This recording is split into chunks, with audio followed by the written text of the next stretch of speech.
बात करते हैं नौ मुंतखबा मेंबरान असम्बलीज की, क्योंकि मेंबर असम्बली तो बन चुके हैं लेकिन अभी भी कुछ मामला तय होना बाकी है और उन मामलों में दो अहम मामले हैं। एक एमएलएज की तनख्वाह का मामला और दूसरा कॉन्स्टिट्यूएंसी डेवलपमेंट फंड। क्योंकि जब ये इंतखाबात हुए थे तब बजट ऑलरेडी पास हो चुका था, आधे से ज्यादा बजट खत्म भी हो चुका था और फाइनेंशियल ईयर अपनी क्लोजिंग की ओर था, इसलिए काफी गोनागो मुश्किलात हो रही थी। और इस बीच सबकी नजरें ये है कि नई हुकूमत अब किस तरीके से कॉन्स्टिट्यूएंसी डेवलपमेंट फंड और एमएलएज के आने वाले तनख्वाहों पर गुफ्तगू कर सकती है। तो इतलात और खबर यह है कि एमएलएज को नए माली साल यानी माली साल 2025-26 से कॉन्स्टिट्यूएंसी डेवलपमेंट फंड मिल सकता है। इस तरीके की खबर जो है वो सामने आ रही है और सरकार इस ज़िम्मन में बाज़ाब्ता तौर पर 285 करोड़ रुपया रखने का मंसूबा तरतीब दे रही है। सरकार की तरफ से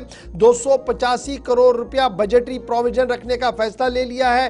ताहम जो तनख्वाहें मेंबरान असेंबली की है वो साबिका असेंबली की तर्ज पर ही फिलहाल दी जाएंगी। यानी जिस तरीके से साबिका असेंबली थी, जब तहलील हो गई थी असेंबली, जो टेन्योर उस तरीके से जब वो जिस तरीके से वहां पर तनख्वाहें दी जा रही थी, उसी पैटर्न को लेकर सैलरी और अलाउंस रिलीज करने का फैसला ले लिया गया है ताकि जब तक नए कानून का इतलाक हो सकता है। ताहम किसी तरीके की बढ़ोतरी यानी तनख्वाहों में बढ़ाने का मामला या सीढ़ियां बढ़ाने का मामला जो है वो जेर गौर अभी रहेगा, क्योंकि मामला पहले में सिर्फ एमएलए तक हुआ करता था, जो डेवलपमेंटल काम हुआ करते थे, दीगर काम हुआ करते थे। चूंकि अब पीआरआईज है, अर्बन लोकल बॉडीज है, इलेक्टेड लोग वहां पर भी है, उनके भी कॉन्स्टिट्यूएंसी डेवलपमेंट फंड्स होती है, इसलिए शायद इस मामले को आगे नहीं रखा जाएगा, ज्यादा नहीं बढ़ाया जा सकता है। लेकिन तनख्वाहें किस तरीके से होंगी और सीडीएफ क्या कुछ होगा, उस ज़िम्मन में लगभग एक ब्लू लाइन जो है वो खींच दी गई है। 285 करोड़ रुपया डेवलपमेंट फंड रखने का फैसला कर दिया गया है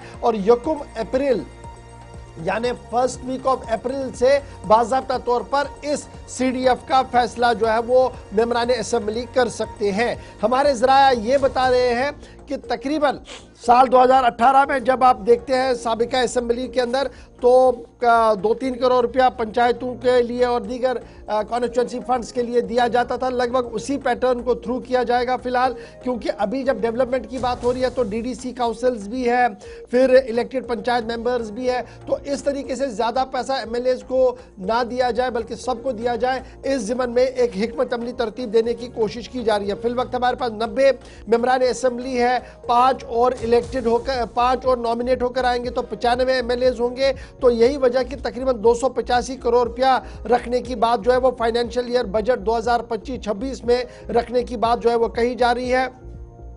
ताहम इसका इफेक्ट क्या 1 अप्रैल से होगा या उस दिन से होगा जिस दिन से ओथ सेरेमनी मुकम्मल हुई है एमएलएज की, इस ज़िम्मन में अभी फाइनेंस डिपार्टमेंट को एक हतमी फैसला भी लेना है।